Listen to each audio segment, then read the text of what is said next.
persoalan yang berat. Saya susah menjawabnya ini, karena kalau dijawab salah nanti ya sudah saya bilang sama-sama beratnya awalnya. Untuk debat besok, untuk cawapresnya yang ditakutin siapa Mas? Ada nggak sih Mas? Lawan paling berat saya ya Caimin. Sama itu ya, Mas Gibran, Caimin sama berat lah. Ini kan sama-sama spontan.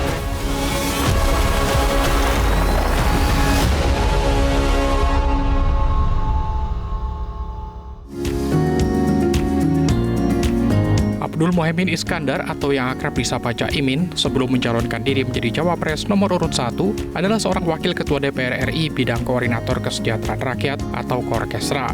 Caimin ditempatkan pada posisi itu bukan tanpa pertimbangan. Pada masa pemerintahan Presiden Susilo Bambang Yudhoyono, Caimin pernah menjabat sebagai Menteri Tenaga Kerja dan Transmigrasi. Pada masa itu, Caimin getol memperjuangkan penghapusan outsourcing yang dianggap merugikan para pekerja. Caimin pun berharap dunia industri di Indonesia bisa lebih memanusiakan para pekerja mereka. Selain itu, Caimin juga punya rekam jejak di dunia tenaga kerja Indonesia atau TKI. Caimin juga merupakan salah satu pendukung lahirnya BNP 2 TKI atau Badan Nasional Penempatan dan Perlindungan Tenaga Kerja Indonesia yang kini bertransformasi menjadi BP2 MI. Kini sebagai calon wakil presiden nomor urut 1, Caimin menjanjikan peningkatan dana desa sebesar 5 kali lipat dari sebelumnya 1 miliar menjadi 5 miliar. Caimin yakin dana sebesar itu bisa meningkatkan pembangunan yang harus dimulai dari desa. Namun Caimin menambahkan hal ini harus diikuti dengan profesionalisasi di kalangan pimpinan desa. Bagi Caimin, hal ini akan bisa menjadi jawaban dari kesulitan desa-desa di Indonesia untuk maju menikmati pembangunan yang berkelanjutan. Ya pemirsa, untuk membahas siapa cawapres yang paling outstanding dalam debat kedua Pilpres 2024 Jumat kemarin, kita telah bergabung bersama peneliti Indef Nailul Huda. Selamat pagi, Pak Nailul. Pagi, Mas. Pagi, Mbak. Baik, jadi Pak Nailul, menurut Anda siapa cawapres yang paling outstanding semalam dalam debat, Pak? Iya, memang kalau kita lihat, ya semuanya rata lah ya. Memang kalau kita lihat, semuanya mempunyai usulan-usulan kebijakan gitu kan, atau program-program kebijakan yang menurut saya itu juga bisa bisa dilakukan gitu kan, bisa diimplementasikan. Oke, tapi kalau kita bicara peringkat nih ya Pak, peringkat 1, 2, 3 ini bisa Anda isi tidak Pak? Peringkat 1-nya siapa, peringkat 2 dan 3-nya juga siapa ini Pak? Waduh, iya, itu preferensi Mas mungkin ya. Mungkin kalau kita lihat memang kalau kita berbicara mengenai ekonomi gitu kan, memang kalau saya pribadi sebenarnya sangat sangat menarik sekali kalau melihat usulnya dari Caimin ya mengenai pajak ya, pajak untuk orang kaya itu yang untuk saya garis bawahi. Kemudian juga Pak Mahfud yang memang sangat dari awal sangat konsisten sekali untuk memberantas korupsi sebagai salah satu core dari ekonomi kita gitu kan, walaupun itu hukum gitu ya, tapi memang core dari ekonomi kita apabila lebih baik gitu kan, mau lebih baik itu memang korupsi harus diberantas terlebih dahulu gitu kan. Terus kemudian Mas Gibran juga dengan program-program yang mungkin akan lebih dekat dengan anak mudanya. Tapi secara penyelenggaraan Pak, secara teknis Anda bisa mengatakan bahwa debat semalam lebih baik daripada debat perdana secara teknis maupun secara tema diskusi. Seperti apa menurut Anda, Pak Nailul? Iya, karena mungkin kalau saya dari ekonomi gitu ya, mungkin kalau melihat dari pertanyaannya sangat tajam sekali yang disusun oleh tim panelis, tapi memang sangat disayangkan ya bahwa tidak ada pendalaman-pendalaman yang dilakukan oleh panelis untuk menguji jawaban para cawapres gitu kan. Kalau kita lihat mungkin banyak sekali yang bisa didalami terutama soal IKN gitu kan. Soal IKN ini kan memang satu dari 3 cawapres ini menolak gitu kan. Terus kemudian harusnya bisa didalami terlebih dalam gitu kan oleh para panelis apakah itu bisa diimplementasikan atau tidak gitu kan. IKN itu apakah memang kebijakan yang baik atau tidak, seharusnya itu bisa dielaborasi lebih lanjut oleh para panelis sebenarnya. Nah, Pak Nailul, sebelum kita lanjut diskusi lagi, kita akan melihat dan menyimak lebih dahulu cuplikan debat pada tadi malam. Harus menggunakan APBN. Contoh IKN, banyak yang gagal paham. tidak 100% pembangunan IKN itu menggunakan APBN. Yang digunakan hanya 20%. Sisanya adalah investasi dari swasta dan investasi dari luar negeri. Ini yang banyak yang gagal paham. Lalu kita mengacu ke pertanyaan, infrastruktur fisik atau SDM, dua-duanya penting. Dan dua-duanya harus dijalankan secara paralel.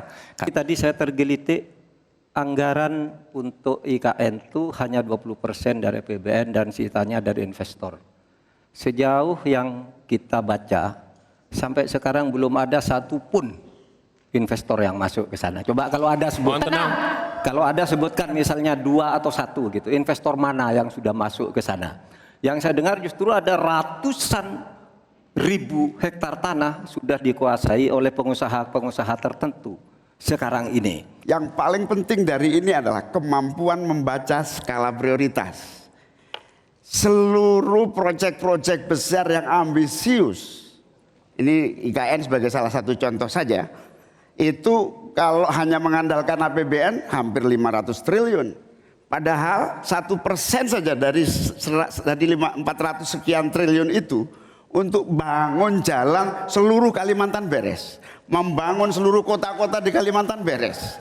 Dan yang paling penting infrastruktur yang untuk SDM 3% aja dari seluruh anggaran IKN itu bisa membangun sekolah dengan baik di seluruh Kalimantan. Itu contoh kemampuan mengambil skala prioritas. Ini bukan hanya membangun bangunan pemerintah, tapi juga sebagai simbol pemerataan pembangunan di Indonesia, sebagai simbol transformasi pembangunan di Indonesia.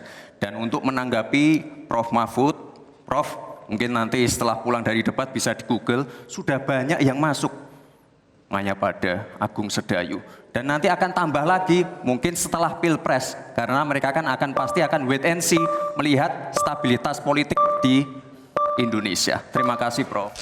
Nah, Pak Nailul, ini kan IKN menjadi pembahasan dan perdebatan yang menarik semalam ya. Sebetulnya menurut Anda seberapa besar prioritas membangun IKN? Karena kan kalau tadi Gibran mengatakan bahwa cuma 20% penggunaan APBN. Tapi Caimin bilang sebenarnya APBN ini bisa digunakan untuk membangun Kalimantan saja lebih penting. Dan juga Pak Mahfud juga bilang bahwa tidak ada investor atau belum ada investor yang masuk ke dalam IKN. Sebenarnya seberapa besar prioritas pembangunan IKN ini, Pak Nailul? Iya Mbak, memang dari awal IKN ini sudah banyak penolakan ya. Saya pribadi jujur sebenarnya juga menolak adanya pembangunan IKN di Kalimantan gitu kan. Terutama kalau kita lihat yang disampaikan oleh Presiden, pemerintah itu kan awalnya 20% dari pembangunan IKN itu hanya APBN itu cuma 20% gitu kan. Tapi saya yakin sekali itu jika tidak ada investor lain ya yang masuk gitu kan. Kalau tadi disebutkan itu kan ya investor yang ada di hoteling, kemudian juga dia tidak terkait langsung dengan IKN sebenarnya gitu kan. Nah itu saya rasa memang benar, dan pemerintah sendiri sebenarnya menyebutkan bahwa investor untuk di IKN ini sangat sepi sekali sebagai peminat gitu kan. Bahkan ketika sudah dikasih hak guna lahan berpuluh-puluh tahun gitu ya, itu juga sepi sekali untuk minat investor, terutama investor asing gitu. Saya mungkin sangat ragu bahwa ada investor asing yang ada di IKN gitu kan, karena memang proyek ini proyek ambisius yang tingkat gagalnya itu cukup tinggi sebenarnya Mbak. Dan saya sampaikan berkali-kali ke teman-teman media juga gitu kan, bahwa IKN ini bisa menjadi proyek hambalang baru. Proyek hambalang baru yang dia skalanya lebih besar gitu. Itu harus hati-hati gitu kan. Dan memang skala prioritas itu yang penting sekali gitu kan, bahwa ini kita punya anggaran sekian triliun gitu kan. Kita ingin buat apa gitu kan? Apakah ingin membuat istana megah di tengah hutan terus kemudian memindahkan orang yang ada di Jakarta ke IKN itu, dan itu nilai multiplier sangat minim sekali gitu kan. Efek multiplier sangat minim sekali gitu kan.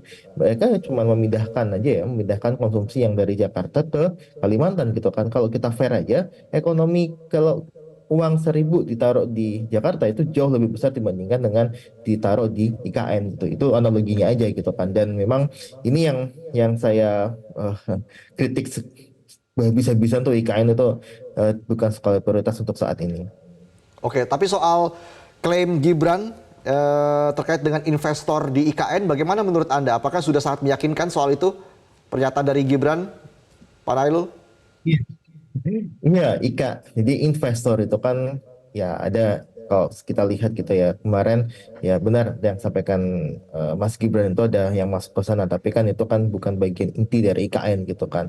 Hoteling dan sebagainya itu mungkin nanti akan buat untuk fasilitasi orang-orang atau pejabat-pejabat yang ingin berkunjung ke IKN gitu kan. Nah itu bukan merupakan kawasan inti IKN seperti tadi yang mengenai ada pembangunan data center lah, apalah gitu kan. Itu kan sebenarnya kan inti dari IKN seperti itu kan. Dan sekarang memang itu lebih banyak heavy-nya itu ke berat ke APBN. Bahkan ini ya, bahkan kalau kita lihat sudah ada wacana untuk mengkaji lagi untuk undang-undang IKN, tapi bukan untuk membatalkan, tapi untuk lebih membuat anggaran ini, APBN ini bisa lebih banyak untuk ke IKN gitu. Bisa bayangin itu kan heavy Oke. banget IKN ini menyedot gitu kan. Dan Baik. ini yang memang salah satu ya proyek pemerintah yang ambisius yang gagalnya tinggi gitu, tingkat gagalnya tinggi. Tapi Pak Nailul, Gibran juga menyebut akan menaikkan rasio pajak sehingga penerimaan negara bisa digunakan untuk pendidikan, kesehatan, dan juga lain-lain. Apakah ini realistis, Pak Nailul? Sangat tidak realistis kalau kita melihat rasio pajak 23% gitu kan. Terus kemudian ya kalau bisa kita bilang gitu kan itu dengan Mas Gibran juga menyebutkan gitu kan dengan mau mendirikan badan penerimaan negara gitu kan, di mana itu ada pajak sama cukai gitu kan, itu langsung di bawah presiden. Betapa powerfulnya lembaga tersebut nantinya gitu kan, bahwa kalau kita lihat masih banyak sekali masalah-masalah yang terjadi di pajak DJP ya maupun di bea cukai gitu kan. Terus kemudian itu akan diberi kewenangan yang full oleh pemerintah gitu kan, dan di bawah pemerintah langsung gitu. Itu sangat powerful sekali, dan ketika dia di bawah Kemenkyu itu ada pasti ada pengawas internalnya. Terus kemudian ada dari BPK juga, itu masih banyak yang bermain. Ini apalagi mereka di bawah badan sendiri gitu, itu pasti kekuatannya sangat-sangat sulit untuk dikendalikan gitu kan. Terus kemudian kalau kita lihat untuk menambahnya dengan memperluas kebun binatang gitu ya, itu juga analogi yang salah sebenarnya gitu kan. Kalau kita lihat berburu di kebun binatang itu kan mencerminkan bahwa effort untuk menarik pajak itu kan effortless gitu kan, effortnya kurang gitu kan, karena dia sangat mudah sekali berburu binatang di kebun binatang loh gitu kan. Terus kemudian jawabannya untuk menambah basis pajak itu memperluas kebun binatangnya gitu kan. Harusnya itu kita melakukan ekstensifikasi di luar kebun binatang gitu kan, dan ini yang memang analogi-analogi yang kurang tepat digunakan oleh Jadi menurut Anda Mas memang Gibran. rasio pajak ini sangat tidak realistis ya. Pak Nailul, kita tahan dulu. Pak Nailul, kita lihat poin-poin yang membuat debat semalam menjadi panas berikut ini. Salah satunya soal UMKM dan juga digital ekonomi. Antara perkembangan teknologi digital dengan kemampuan UMKM kita masih terjadi gap. Oleh karena itu harus ditindaklanjuti Pak Mahfud. Selain pemberantasan pinjaman online, judi online, ini pun masih harus diselepet lagi karena tidak komprehensif di dalam menangani ini, sehingga pinjol masih merajalela, judi online masih merajalela. Yang lebih penting dari itu Pak Mahfud, bahwa sebetulnya kemampuan untuk masuk pada dunia digital membutuhkan bantuan dari pemerintah untuk turun tangan. Menangani apa? Mulai dari literasi digital untuk UMKM, yang kedua membantu push pemasaran bagi keberlangsungan UMKM menghadapi persaingan yang sangat ketat. Di sisi yang lain, kita juga membutuhkan kapasitas teknologi kita supaya lebih bisa membantu, seperti kecepatan dari internet yang sedang ada di masyarakat kita masih sangat rendah. Mungkin kita juga harus hati-hati, selain pinjol dan judi online, kita juga harus hati-hati untuk masalah pencurian data. Untuk itu harus kita kuatkan cyber security dan cyber defense kita. Itu sudah kita lakukan di Solo Technopark, ada sekolah cyber security.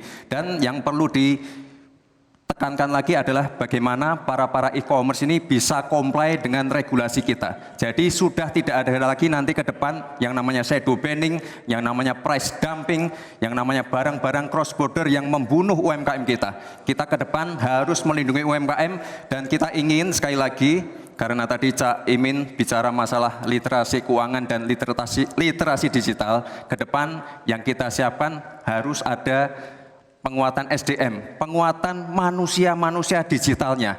Karena itu kita ingin anak-anak muda untuk ikut andil dalam hilirisasi digital yang akan kita canangkan sebentar lagi. Alhamdulillah apa yang diusulkan ditambahkan oleh Cak Imin dan Mas Gibran itu sudah ada di visi misi kami semuanya. Tinggal baca itu. Misalnya kalau bicara infrastruktur agar bisa merata tapi aman, kadang-kala kita bicara infrastruktur itu hanya jembatan, rumah, gedung dan sebagainya. Padahal ada 3 infrastruktur yang harus dibangun. 1 infrastruktur fisik seperti yang sekarang ada, lalu infrastruktur regulasi, kemudian infrastruktur digitalisasi. Itu penting dibangun ke depan. Sama terkait dengan itu sudah ada juga cyber security. Bahkan saya sendiri yang memimpin rapat di Menko Polhukam dengan memanggil pihak-pihak yang terkait dengan tugas-tugas ini agar cyber security ke depan ditegakkan dengan sebaik-baiknya agar kita tidak selalu kecolongan. Selesai. Ya, Pak Nailul melihat tadi 3 pernyataan dari Cawapres mengenai UMKM dan juga digital ekonomi ya. Kan Muhaimin menekankan 5% APBN ini untuk kredit usaha anak muda. Sedangkan sementara Gibran Rakabuming Raka menekankan ada pemerataan pembangunan tidak lagi Jawa sentris. Dan Gibran juga melakukan akan melanjutkan hilirisasi segala sektor. Sedangkan untuk Mahfud MD ini fokus terhadap pemberantasan korupsi yang mengganggu perekonomian. Dan ketiga juga sempat menyinggung ya soal pencurian data dan juga pinjaman online. Nah, kira-kira dari ketiga statement Cawapres ini, siapa yang paling bisa dilakukan nanti ya, Pak Nailul? Ya, tentu kalau kita lihat memang yang paling prioritas ya. Kalau kita lihat prioritas memang mengenai UMKM dan digital itu literasi untuk bagi para pelaku UMKM itu jadi salah satu prioritasnya gitu kan. Kalau kita lihat sebenarnya memang masalah digital ini kan ada 3 gitu kan. Ada ketimpangan yang dia ada 3 aspek gitu kan. Ada pertama aspek infrastruktur gitu.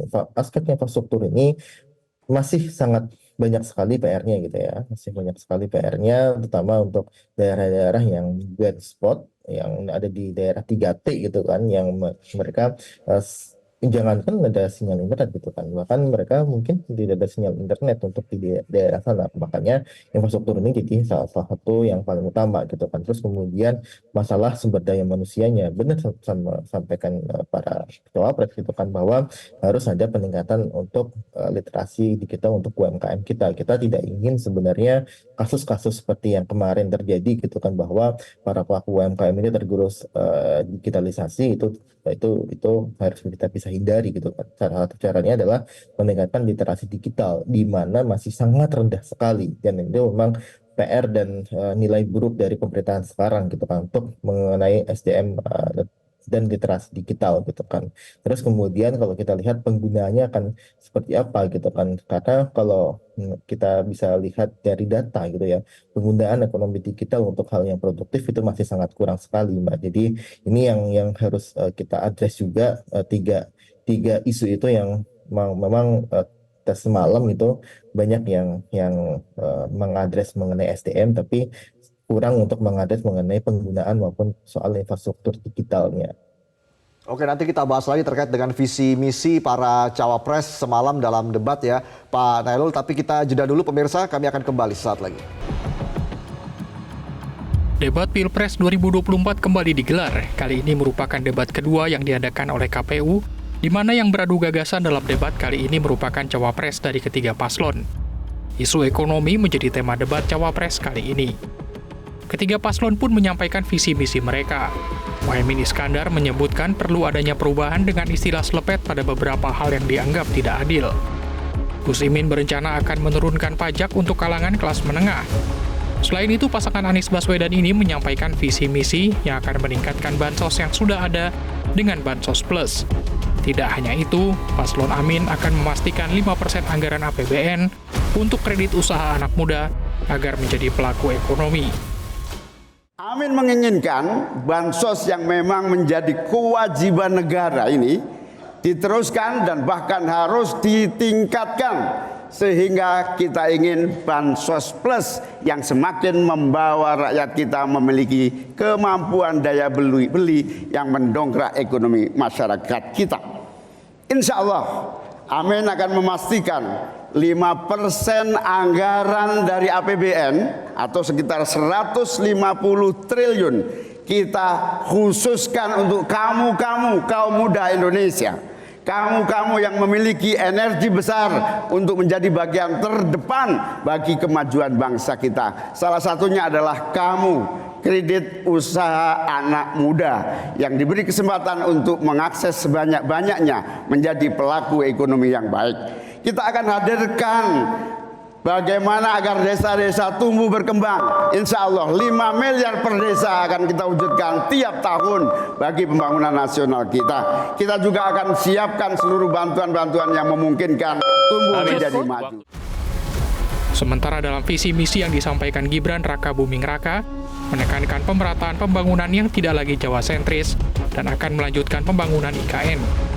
Selain itu, Gibran juga menyampaikan akan melanjutkan hilirisasi segala sektor. Kita akan lanjutkan hilirisasi, bukan hanya hilirisasi tambang saja, tapi juga hilirisasi pertanian, hilirisasi perikanan, hilirisasi digital, dan lain-lain. Kita lanjutkan juga pemerataan pembangunan yang tidak lagi Jawa sentris. Kita genjot terus ekonomi kreatif dan juga UMKM. Kita punya 64 juta UMKM yang menyumbangkan 61% untuk PDB kita. Jika 4 langkah tadi bisa kita penuhi, insya Allah akan terbuka 19 juta lapangan pekerjaan. Pemerataan pembangunan itu wajib. Sekarang investasi yang ada di luar Jawa sudah ada 53%. Pembangunan IKN yang berkelanjutan ini akan membuka titik pertumbuhan ekonomi baru, akan membuka akses dan juga konektivitas, sekaligus membuka lapangan kerja. Sedangkan Cawapres nomor urut 3 Mahfud MD menekankan pentingnya pemberantasan korupsi di sektor ekonomi yang terjadi di segala bidang. Masalahnya apa? Masalahnya banyak korupsi dan inefisiensi di sektor-sektor pertumbuhan ekonomi, yaitu di sektor konsumsi, belanja pemerintah, ekspor impor, dan investasi. Jadi dengan demikian karena banyak korupsi, dan itu memang betul terjadi. Coba lihat, berdasar hasil SIGI, Transparansi Internasional, korupsi terjadi di lembaga legislatif, eksekutif, dan yudikatif secara besar-besaran. Kalian, kita harus lawan korupsi. Menimbang istilah anak muda, hai koruptor, kutabrak kau. Hai wir, mundur kau wir. Nah korupsi, setabrak. Direktur Eksekutif Celios, Bima Yudhistira menyoroti persoalan kebutuhan bahan pokok serta lapangan kerja yang harus dapat dijawab ketika ketiga kandidat terpilih nanti. Selain itu, terobosan sektor ekonomi digital menjadi yang paling dinantikan. Ya, jadi kalau melihat dari tantangan ekonomi yang hari ini, voters ataupun pemilih ini punya concern besar, itu adalah soal masalah ketersediaan dan stabilitas harga kebutuhan pokok. Kemudian juga masalah lapangan kerja, ya, dan juga masalah soal pemberantasan korupsi itu sebenarnya juga masalah yang mengganggu ekonomi, dan masalah soal industrialisasi. Nah, digital ini yang kita pengen dengar sebenarnya dari para wapres itu ada nggak kaitannya digital ini mampu menstabilkan harga-harga kebutuhan pokok? Mampu nggak digital ini menciptakan lapangan kerja yang berkualitas?